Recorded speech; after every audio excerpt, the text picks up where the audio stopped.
그 목사님들하고 좀 연관이 좀 많은 것 같아요. 우리 김호동 목사님하고는 상주에서 제가 한 3년 정도를 같이 사역을 했고, 그 전임 목사님은 저하고 동창 이제 같이 학교를 졸업했고, 또 이정우 목사님을 만나니까 그 이실에서 그런지 왜 이렇게 정감이 가요. 그래서 오늘 이렇게 또 여러분을 뵙게 되었습니다. 항존직 직분자들을 여러분 축복합니다. 하나님이 불러주신 것만 해도 감사한데, 거기서 다시 또 안수를 받고 집사가 되고 권사가 되고 장로가 되어서 교회를 섬긴다고 하는 것이 참 얼마나 감사한 일인지요. 저는 80년도부터 대구 신광교회에서 목회를 교육전도사로부터 시작이 돼가지고 40년이 넘었어요. 40년 동안 목회하기가 그렇게 쉽지 않은데 40년을 목회하면서 돌이켜 보니까 모든 것이, 정말 오늘 찬송을 불렀는데 모든 것이 은혜야. 은혜 아닌 것이 없었어요. 저같이 부족한 사람을 하나님이 사용하셔서 한 교회 지금 33년을 목회하고 있습니다. 33년. 아마 참 힘들 겁니다. 근데 참 밀어내가지고 한 교회 33년을 지금 있는데, 이것도 돌이켜 보니까 너무너무 감사한 거예요. 그래서 2021년도에 제가 교회에서 시골 작은 교회죠. 100여 명 모이는 교회에서 60년 사를 썼습니다. 60년 사를. 아마 영양청성 의성에도 아마 60년 책자를 발간, 안동 같으면 서부교회나 동부교회나 안동교회나 도원교회나 책을 만들 수가 있는데, 제가 한 30년 있다 보니까 30년 동안의 내 목회 사역을 한 권의 책으로 이렇게 만들게 되었어요. 그리고 출향민들이 한 40-50명이 와가지고 같이 예배를 드리고, 그래서 참 은혜스럽게 코로나 전국인데도 직분자들하고 같이 그 예배를 드리게 되었습니다. 정말 하나님의 은혜입니다. 여러분도 하나님의 은혜 가운데 이 자리까지 왔다는 사실을 감사하시기를 주의 이름으로 축원합니다. 하나님의 은혜예요. 오늘 말씀을 우리가 통해서 보면 사도 바울이 하나님이 주신 은혜에 대한 말씀을 고백하고 있습니다. 하나님이 받은 은혜. 자, 그런데 사실은 우리가 은혜를 누구나 다 받지요. 근데 사실 은혜를 받고 난 뒤가 문제거든요. 성경 우리가 이제 은혜의 삶에 대한 얘기를 좀 들으려고 하는데, 아일랜드 출신의 영국 작가였던 오스카 와일드가 쓴 우화적인 단편 소설이 있습니다.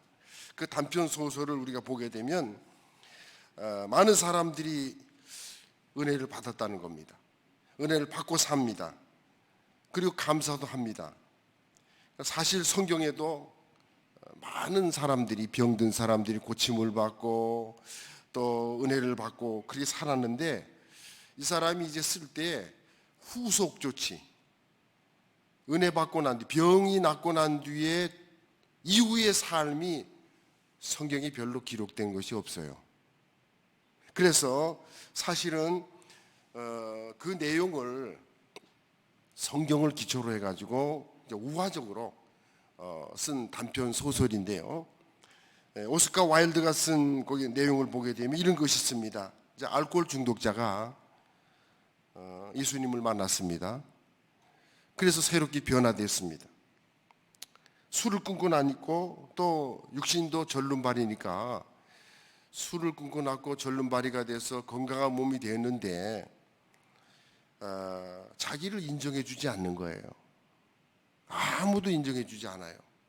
술을 먹을 때는 친구가 됐는데 술을 안 먹고 나니까 친구가 안 되는 거예요.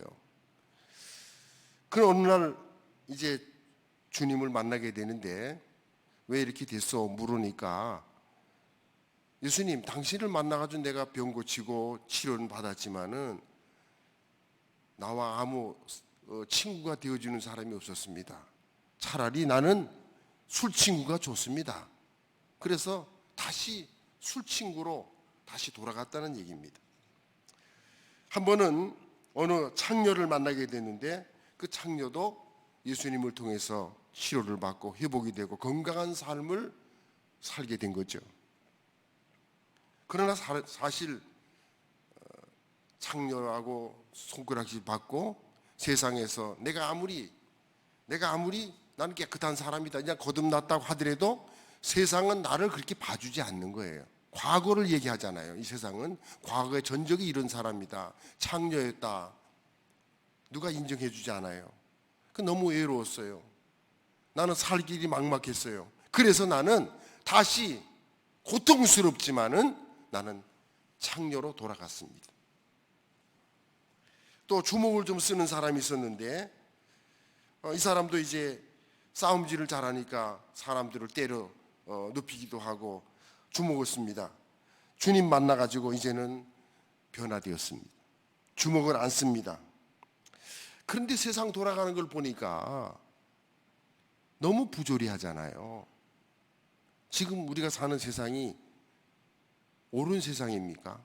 불의가 판을 치는 세상이잖아요. 그래서 어떤 사고가 딱 나게 되면 여기까지 정의롭지 못하고 부정스러운 사람이 등장하게 되면 화가 납니다. 도저히 참을 수가 없어가지고 부정과 부패와 타락과 이런 것을 보니까 도저히 참을 수가 없어가지고 이 사람이 다시 주먹을 들고 세상으로 나가게 된 겁니다. 여러분 어떻게 생각합니까? 우리가 이렇게 은혜를 받고 난 뒤에 우리의 모습이 이런 삶이 아닌가? 이 와일드가 얘기한 대로 우리의 지금 현 주소가 사실 과거에 하나님의 은혜를 그렇게 받았는데 받은 사람으로서의 삶을 지금 살고 있느냐? 여전히 그 삶을 지금 살고 있지 않는가? 이거를 지적하고 있습니다. 하나님의 은혜를 안 입은 사람이 어디 있겠습니까? 안 믿는 사람도 다 하나님의 은혜를 받고 살아가는 것이죠. 이 세상에는 하나님의 은혜를 다 받고 사는데 하나님의 은혜를 아는 사람과 하나님의 은혜를 모르고 사는 사람, 그 차이밖에 없다고 생각합니다. 자, 예수 믿는 사람은 하나님의 은혜를 알고 있는 사람입니다. 세상의 사람들은 어떤 사람입니까? 내가 잘나서 사는 사람이고 내가 똑똑하고 내가 능력 있어 사는 사람이라고 착각을 하고 있습니다. 당연하지요. 하나님이 없으니까. 그러나 우리 예수 믿는 사람은 그래도 양심이 있어가지고 사업이 잘 되고 내 자녀가 잘 되고 내 모든 형편이 잘 될 때 이게 하나님의 은혜다 라고 고백합니다. 그러면 역으로 말씀드린다고 하면 내가 안 되고 어려움을 닿게 되면 그건 은혜가 아니라고 생각합니다. 그걸 부끄럽게 생각합니다. 실패하고 낙심에 빠지게 되는 거잖아요. 그런데 사도 바울이 얘기하는 그 하나님이 주신 은혜는 우리가 보편적으로 생각하는 그런 은혜가 아닙니다. 도대체 은혜라고 하는 게 뭡니까? 여러분, 은혜는 하나님이 주신 선물입니다. 그 은혜 안에는 믿음도 있고 사랑도 있고 다 있습니다. 다양한 은혜가 우리 가운데 하나님이 함께 하시는 것을 여러분 믿으시길 바랍니다. 근데 문제는 은혜가 은혜로 머무르 있다는 거예요. 대부분의 많은 사람들이 은혜를 압니다. 은혜를 받아야 산다고 하는 그 자체를 부정하진 않아요. 우리가 은혜 가운데 살고 있기 때문에 은혜를 부정하지 않는데 뭐가 문제인가? 제가 보니까요, 은혜라고 하는 것은 깨달음이에요. 깨달음이 없는 은혜는 은혜가 아닙니다. 은혜를 많이 받은 사람이 교회를 떠나는 이유가 뭘까? 이유는 깨달음이 없어요. 깨달음이 있어야 된다. 내가 과거에 어떤 사람인가 그것을 깨닫고 사실은 그 생활로 돌아가지 말아야 되죠. 그래서 은혜는 저는 결론을 내렸어요. 은혜라고 하는 것은 하나님이 주시는 선물이지만은 내게 하나님의 은혜라고 하는 것은 주는 것이다. 행동으로 옮기지 않는 것은 절대로 은혜가 아니에요. 행동으로 옮겨야 됩니다. 뭔가 우리는 주를 위해서, 하나님의 영광을 위해서 움직여야 됩니다. 마리아가 하나님의 은혜를 받았습니다. 말씀을 들었습니다. 거기에 머무르 있다고 하면 여러분 어떻게 그가 거기에 머무르 있었다고 하면 마리아는 소개되지 않았을 것입니다. 마리아는 자기가 가지고 있는 옥합을 시집 갈 것을 다 포기하고 행동의 옮김으로 말미암아 향기가 가득한 가정이 되고 모든 사람들에게 성경이 전파되는 곳에 이 여인의 아름다운 것도 전파되겠다고 얘기하지 않습니까? 은혜는 반드시 깨달음과 깨달음 속에서 뭔가 줘야 됩니다. 뭔가 나타나야 됩니다. 이게 참 중요한 것이죠. 우리 교회 그 여자 청년이 한 46살인가 7살 된 나갔다 지금 들어왔는데 교육봉으로 나갔다 들어왔는데 자궁암에 걸렸어요. 그래서 수술을 해가지고 항암 치료를 받고 지난해에 아주 고통을 많이 받았어요. 그래서 이제 제가 기도를 해줬죠. 전화로다가 만날 수가 없으니까 기도를 해주는데 막 우는 거예요. 펑펑 우는 거예요. 그래서 내가 기도하고 난 뒤에 이런 생각을 했습니다. 하나님, 내가 무엇입니까? 이 기도가 그에게 꼭 응답되도록 해주시기 바랍니다. 한참 동안 계속해서 기도할 마음이 있었습니다. 그리고 뭔가 내 기도가 뭐길래 저렇게, 내가 그것을 깨달았죠. 건강할 때 내가 기도해 줄 때에는 기도를 은혜라고 생각하지 않았어요. 병들어서 이제 죽음 아파가지고 고통을 받게 되니까 목사의 기도가 그렇게 은혜스러운 거예요. 그러니까 여러분 생각해 보세요.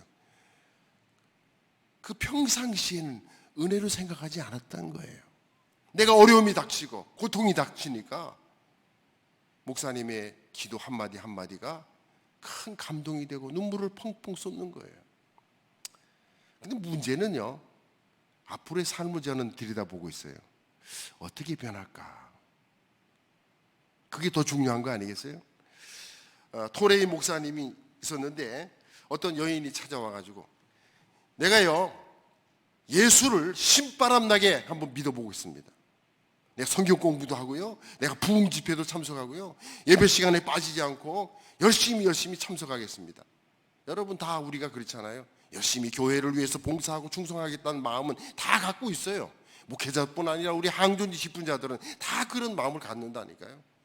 지난해보다는 올해가 더 열심히 충성하겠다는 그런 마음을 안 갖고 있는 사람이 누가 있습니까? 다 갖고 있죠. 그런데 지난해와 지금 뭐가 다를 바가 있습니까? 여전하잖아요. 똑같습니다. 그래서 이분이 막 기도를 하고, 그래서 토레 목사님이 자매님 어떻게 기도하셨습니까? 오늘 이렇게 하고 저렇게 하고 막 여러 가지 기도를 한 거예요. 목사님이 지혜롭게 얘기했습니다. 자매님 이렇게 기도하세요. 내가 누구입니까? 그거부터 시작합시다. 내가 누구입니까? 그걸 놓고 하나님 앞에 기도하세요. 내가 시키는 대로 한번 해보세요.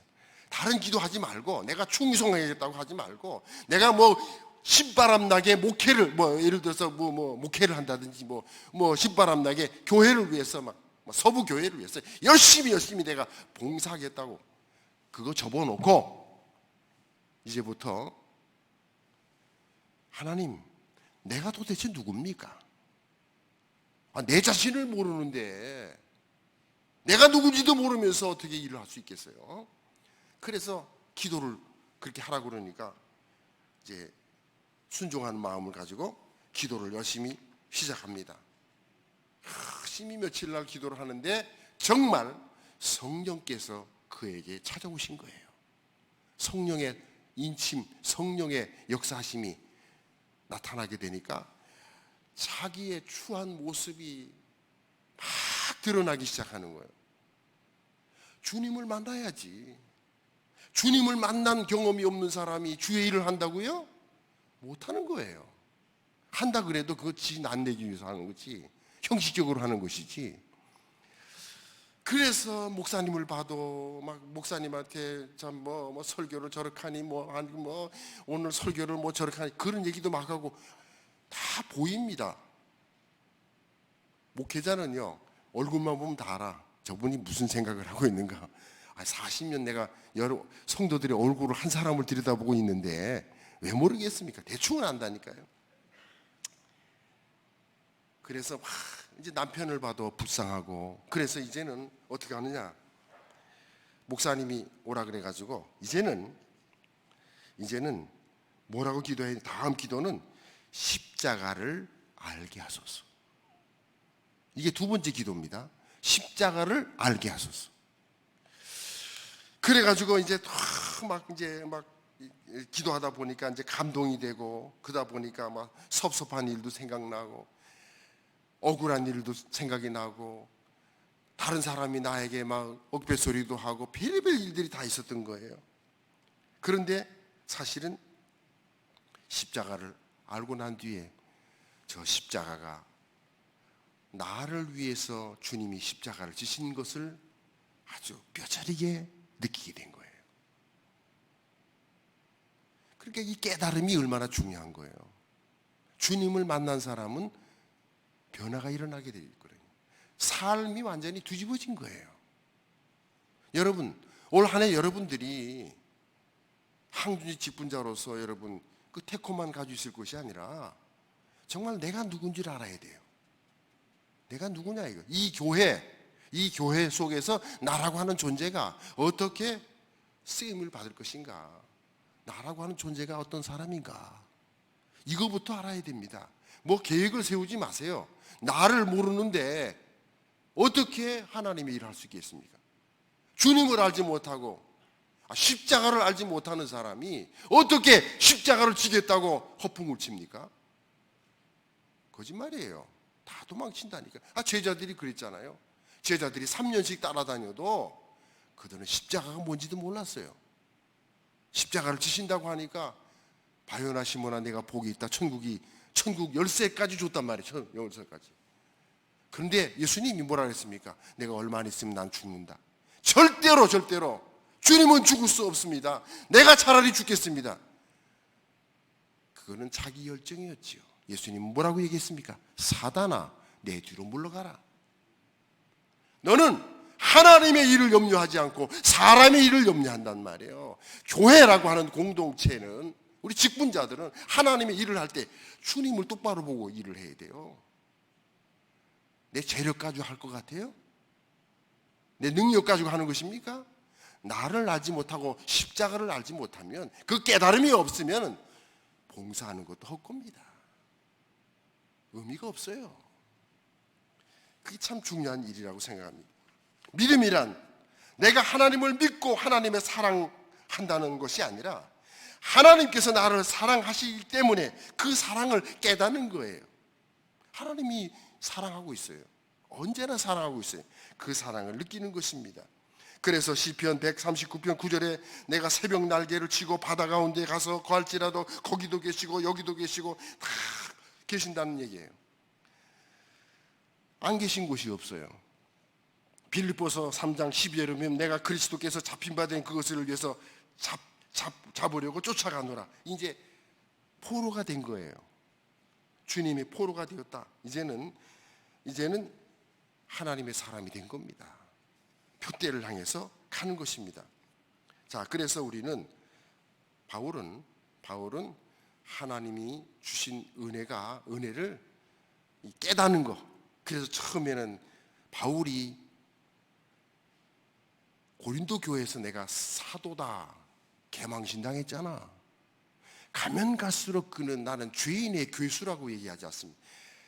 아이고 막 은혜 받아가지고 기뻐 뛰는데, 그래서 뭔가 세상을 뒤집어놓고 싶고 하지만 아니에요. 주님을 똑바로 못 본 겁니다. 점점점 가면 갈수록 나는 죄인의 괴수다. 그래서 나는 간 곳 없고 주님만 바라보는, 주님만 보여야 됩니다. 여러분들이 올 한 해 교회를 봉사하시면서 여러분들이 일을 하지요. 그러나 하면 할수록 주님이 확실하게 보여지는 역사가 있기를 주의 이름으로 축원합니다. 주님을 보여야 돼요. 주님을 봐야 돼요. 그래서 이런 고백이 나오죠. 나의 나됨은 하나님의 은혜였다. 어디를 가든지 하나님의 은혜라는 것이 고백되어져야 됩니다. 두 번째로 이 바울이 하나님이 주신 선물로 받은 것은 뭐냐면 직분입니다. 직분. 오늘도 그렇게 말하고 있잖아요. 이 직분. 이 직분이라는 거, 여러분, 이것은 하나님의 경륜이라고 하는 것이 오이코니만이라는 말인데, 오이코스, 집이라는 말입니다. 집을 섬기는 사람이. 이제 이 서부교회라고 하는 공동체가 있잖아요. 여긴 기둥도 있고, 뭐 지붕도 있고, 창문도 있고, 그렇잖아요. 우리가 사실 교회를 섬길 때 보면 다 똑같은 사람이 아니에요. 지붕으로 쓰임 받는 사람이 있고, 기둥으로 쓰임 받는 사람이 있고, 이것이 이제 하나로 이제 시크릿, 비밀이죠. 우리는 지금 어떻게 보면은요, 하나님의 브레인, 하나님의 계획 속에 우리가 있는 거예요. 이 자리에 있는 거예요. 여기에 참여하는 겁니다. 그러니까 그 하나님의 계획하심 속에 우리가 항존지 직분자로 부름받아서 내가 어떤 역할을 하느냐, 이게 중요한 거잖아요. 그게 집사든지 장로님이든지 권사님이든지 어떻게 최선을 다해서 내게 준 직분, 그게 큰 선물이야. 선물. 이게 상 주기 위해서 이런 직분을 줬잖아요. 미켈란젤로의 다 아시잖아요. 시스티나 성당에 여러분 로마를 방문하게 되면 그 천장에 그 그림이 있잖아요. 그 그림을 4년 동안 혼자 했는데 1508년부터 1512년 동안 허리도 좋지 못하고 호흡기도 좋지 못하고, 그래서 팔도 병신이 돼버리고 4년을 꼬박 천장에 매달려가지고 그 그림을 그렸습니다. 하루는 제자가 와가지고, 스승이요, 왜 이렇게 고생을 합니까? 그 나머지 그림 우리가 그려줄 테니까 우리가 그리면 안 됩니까? 라고 얘기할 때 그런 얘기를 합니다. 이거는 단순한 작품이 아니라 하나님의 영광을 위한 것이다 이거예요. 할렐루야. 하나님의 영광을 위해서 한다. 여러분들이 작은 일이라도 하나님의 영광을 위해서 한다는 사실을 믿으시기 바랍니다. 하나님의 영광이야. 하나님의 영광. 사도 바울은 골로새서 1장 29절에 나도 내 속에서 능력으로 역사하시는 이의 역사를 따라 힘을 다하여 수고한다. 힘을 다해서 난 수고한다. 성령에 이끌려서 힘을 다해서 최선을 다하는 거죠. 제가 이제 고민이 하나 생겼어요.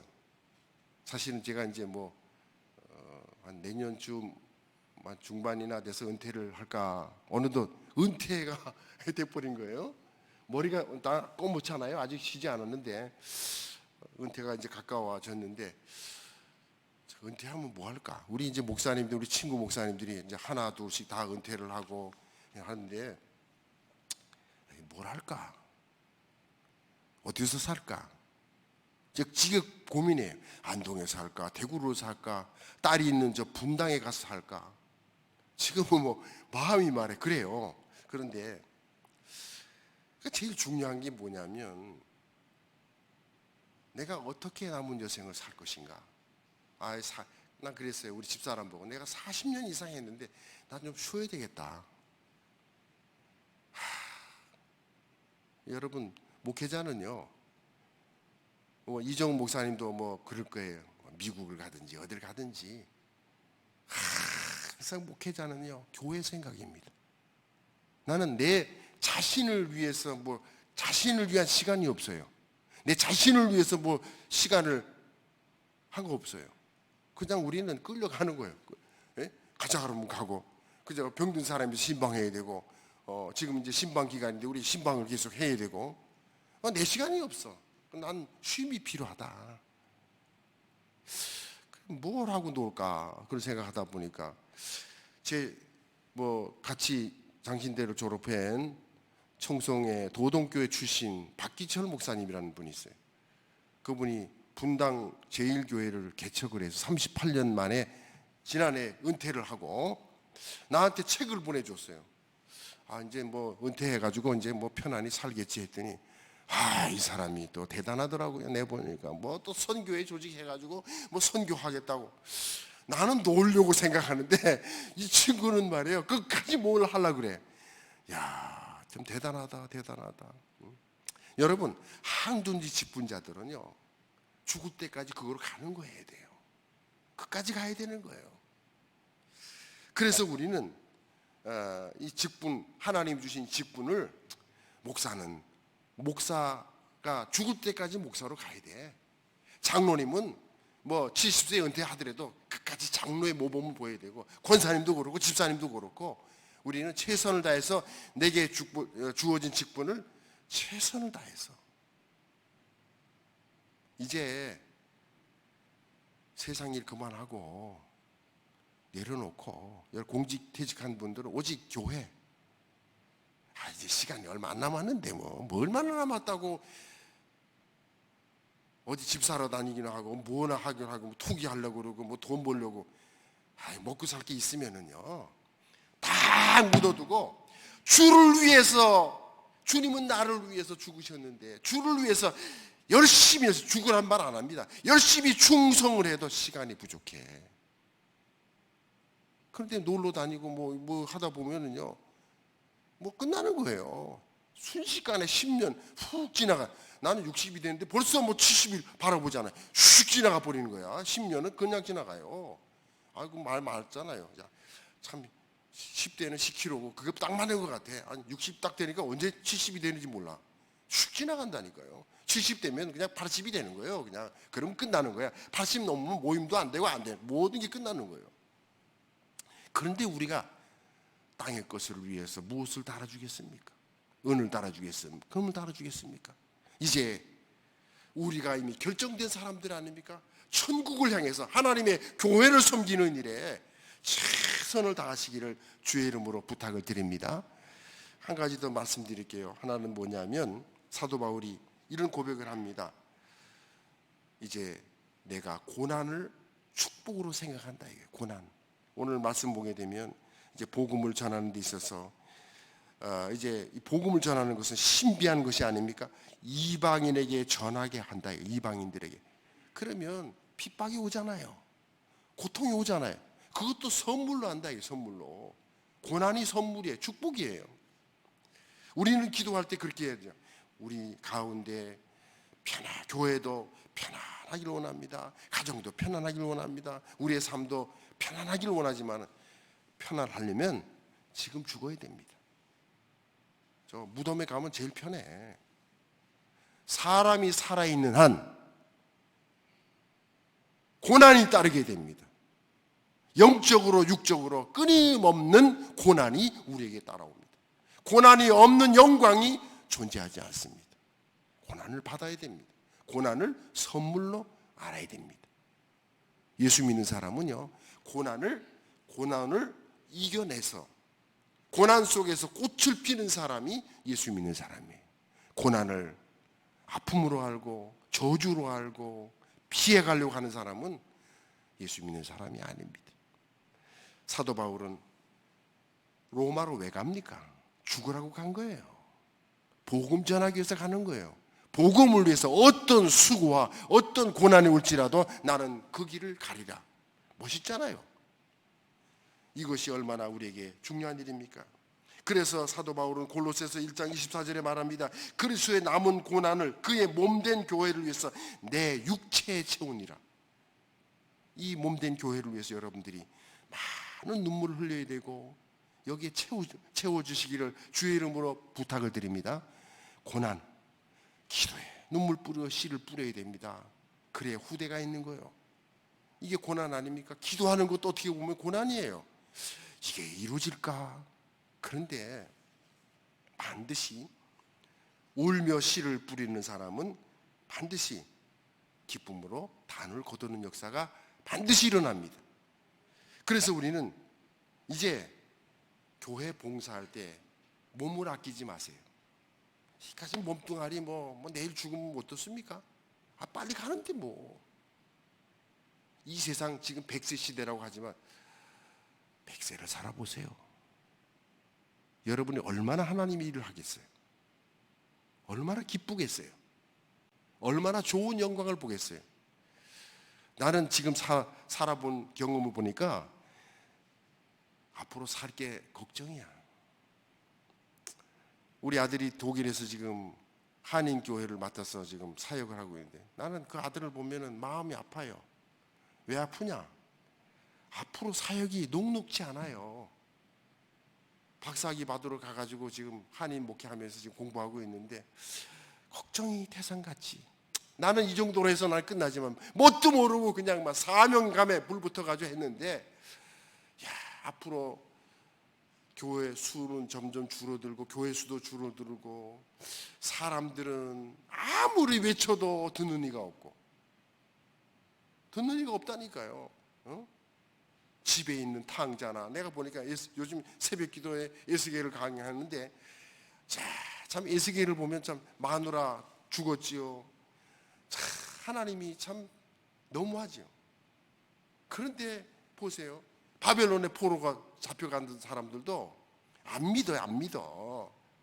뭘 말하는가 듣고 있고 저 이스라엘 땅에 남아있는 사람들도 전혀 그 사람들은 들으려고 하지 않아요. 꿈 같은 얘기야. 에스겔이 말하는 것은 전혀 꿈 같은 얘기예요. 그러니까 다 모든 사람이 지금 현실에 매여 있다 보니까 현실적인 얘기를 하는 거죠.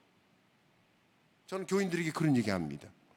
우리가 지금 신앙생활을 하고 있을까요? 생활신앙을 하고 있습니까? 신앙생활이 아니고 생활신앙이야. 생활이 앞에 온다니까.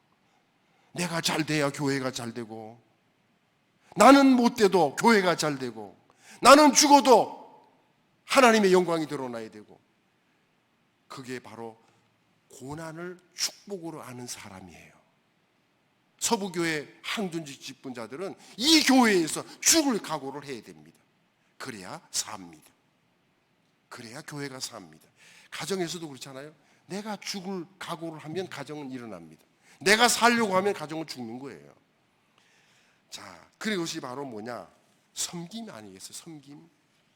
섬김이 있는 것이 참 중요합니다. 1808년에 비엔나에서 천지창조가 연주됐죠. 이거 간증을 여러분 예화를 많이 사용할 건데 하이든이 그 작곡한 사람 아닙니까? 그래 이제 참석을 했는데 많은 사람들이 하이든이 작곡한 천지창조 연주가 시작이 쫙 돼가지고 너무 박수를 확 치는 거예요. 감격스럽게 치는 거예요. 그러면서 이제 하이든은 그 갈채를 감당을 못합니다. 감당을 못해가지고 아닙니다. 내가 한 게 아닙니다. 내가 뭘 했습니까? 내 작품은 내 것이 아니라 저 위에 계신 하나님의 은혜입니다. 은혜입니다. 그런데도 불구하고 박수를 치다 보니까 이 사람이 하나님이 하셨다고 얘기해도 누가 듣는 사람이 없으니까 그만 뒤로 넘어져 가지고 그냥 그 길로 세상을 떠나고 말았습니다. 하이든은 마지막 이런 얘기했어요. 그것은 내 것이 아니었습니다. 그것은 내 것이 아니었습니다. 오직 하나님의 은혜였습니다. 우리의 행복도, 우리의 축복도 예수 안에서 발견되어질 때 행복한 것이지, 예수 밖에서 이루어지는 행복은 행복이 아니에요. 기쁨이 아니에요. 잠시 찰나적인 행복은 있을지 몰라도 영원한 기쁨은 그리스도 예수 안에서 기쁨이 있는 것입니다. 그래서 앞서간 성도들은요, 죽은 걸 다 알고 예수 안에 기쁨을 얻기 위해서 자기 몸까지 던지고 여러분 죽음을 두려워하지 않고, 왜? 예수 안에 영원한 생명이 있는 것을 알았기 때문에 자기 몸까지 던진 거 아닙니까? 그게 순교자 아닙니까? 여러분 천국에 가서 순교자들 여러분 상이 클 것입니다. 하나님의 은혜가 뭘까요? 여러분 철이 들으세요. 은혜는 깨닫는 거예요. 내가 누군지를 알아야 됩니다. 그거부터 시작합시다. 여러분 아무리 내가 뭘 한다고 하더라도 자기 자신을 모르면 남에게도 피해를 줍니다. 남에게 아픔을 줍니다. 내가 누구인지를 알아야 돼요. 그리고 십자가의 은혜를, 십자가의 그 사랑을 깊이 체험해야 됩니다. 그것이 우선이에요. 헌신이 다른 건 줄 압니까? 그걸 알아야 됩니다. 한 가지 말씀드리고 마치겠습니다. 제가 장신대에서 디민 과정을 하면서 맹용길 교수, 그 윤리학을 가르치는데, 윤리, 기독교 윤리를 가르치는데 딱딱한 분입니다. 아유, 저분이 은혜가 될까? 공부를 이제 했는데 깜짝 놀랐습니다. 나는 이제 나는 이제 끝나고, 지금 끝나기 전에 나는 제2의 인생을 삽니다. 뭔가? 나는 그래서 어떤 학술 세미나 그런 것을 하면서 그렇게 다닐 줄 알았는데, 나는 부인하고 지금 예수님의 사랑을 실천하기 위해서 작은 자의 집, 지금 10명을 지금 걷지도 못하고 밥을 입에다 떠먹여주는, 그들의 오물을 다 청소해주는 그런 일을 시작했습니다. 나는 그들과 함께 남은 여생을 살렵니다. 그들에게 복음을 전하고 그들을 위해 살겠습니다. 여러분 교수쯤 되면은요, 편안히 책이나 쓰고, 그분은 내가 참 그래서 감동을 받았다니까요. 그 사모님과 함께 그 소대변을 가리지 못하는 사람을 위해서 나는 평생을 살겠다. 멋지잖아요. 난 그래서 박수를 쳤어요. 사랑하는 우리 성도 여러분, 내게 주신 하나님의 은혜를 따라서 내가 일꾼이 되었다고 하면 뭔가 창조적이고 생산적이어야 됩니다. 여러분 하나님이 부르셨는데 뭔가 역사가 일어나야 될 거 아닙니까? 그래서 여러분들에게 두 가지만 말씀드릴게요. 뭐냐? 첫째, 이 교회를 위해서 내가, 이 교회 안에서 내가 어떤 일을 할 것인가, 거기에 올인하세요. 그 다음에 또 한 가지는 이웃을 위해서 뭘 할 것인가, 섬겨보세요. 우리는 예수님 그랬잖아요. 나는 섬김을 받으러 온 것이 아니라 섬기러 왔다고. 섬기는 게 없잖아요. 저희 교회에 요즘에 그 권사님들 몇 분하고 목자회가 구성이 됐어. 목자회. 참 너무 인색해. 그래가지고 내가 권사 서너 명을, 주방에 일하는 팀들을 한 다섯 여섯 명을 데리고 언동에 와가지고 밥을 사 먹이는 거야. 내가 한 달에 한두 번씩, 내가 의도적으로. 그러니까 이제 한 번도 나한테 밥을 산 일도 없고, 아이고 사람들은 좋은데 섬김이 안 되는 거예요. 그래서 내가 섬김을 가르치기 위해서 내가 밥을 샀어요. 한 달에 두 번씩 밥을 사고. 그러니까 얻어 먹었으니까 어떻습니까? 또 보답을 해야 될 거 아니에요? 그래서 또 이제 또 불려다닙니다. 목사님 이번에 우리 저녁에 일 끝나고 또 안동 나와서 밥을 먹읍시다. 그래서 뭐 밥을 먹어요. 그래 지난 해로 끝났어요. 이제 더 이상 하지 맙시다. 왜요? 아 이거 이제 뭐 오늘 권사도 산다 그러고 산다고 막 이렇게 줄을 서고 있는데 하지 마라. 내가 예수님의 비유를 얘기했거든요. 예수님이 제자들을 발을 씻겼잖아요. 그리고 나서 예수님이 하신 얘기, 너도 나가서 저 믿지 않는 자들에게 발을 씻기지 않으면 너와 나는 아무 상관이 없다 그랬어요. 그러니까 교회 안에 있든지 교회 밖에 있는 사람들에게 밥을 사줘라. 나에게 안 사줘도 돼. 나는 이 정도면 되니까 내가 당신들에게 한 것처럼 이웃의 동네에 예수 믿을 만한 사람들에게 찾아가서 밥을 한번 사라. 한번 해봐라. 섬겨봐라. 내가 그 본을 보이기 위해서 당신들한테 한 거지. 아니 뭐 당신이 한 번 살 때 내가 사고 뭐 이거 주고받고 우리끼리 백날 해봐야 이게 소용없어요. 복음을 위해서, 복음의 일꾼, 하나님의 은혜를 주신 이 복음을 위해서 우리는 이웃에게 나눔이 있어야 될 거 아닙니까? 영원 구원의 열매가 없다고 하면 무슨 의미가 있겠습니까? 그렇지 않아요? 그래서 오늘 여러분 하나님으로부터 우리는 받은 은혜가 너무 많아요. 정말 많은데 정말 이 말씀을 잘 기억하시고 그 복음이라고 하는 것을 위해서 어떤 핍박과 이 직분에 감사하면서 이 복음을 위해서 어떤 고난도, 그게 고난이지 뭐. 전도 대상자를 정해놓고 항존지 직분자들은 특별히 서리 집사하고 다르잖아요. 다 정해놓고 큰 기도하고 관심을 갖고 밥도 사주고 커피도 사주고 수고에 땀을 흘리고 그게 없어가지고 어떻게 여러분 갑자기 나타나가지고 뭐 예수 믿자고 하면 됩니까? 안 되지. 그러니까 그것도 고난이야. 그거는 아주 작은 고난이야. 뭐 거기에 뭐 내 생명을 바칠 일은 없잖아요. 사도 바울은 복음을 위해서 자기의 생명을 다 바쳤어요. 주님은 우리에게 작은 수고를 통해서 하나님은 역사하시는 줄 여러분 믿으시기 바랍니다. 이 큰 은혜를 감사하면서 올 한 해도 여러분들이 서부교회를 위해서 정말 충성된 종들이 되시기를 주의 이름으로 축원합니다. 기도합시다. 거룩하신 하나님 아버지, 은혜와 은총을 감사합니다. 우리로 하여금 귀한 직분을 맡기셨어요. 너무너무 감사를 드립니다. 이 은혜, 이 사랑 무엇을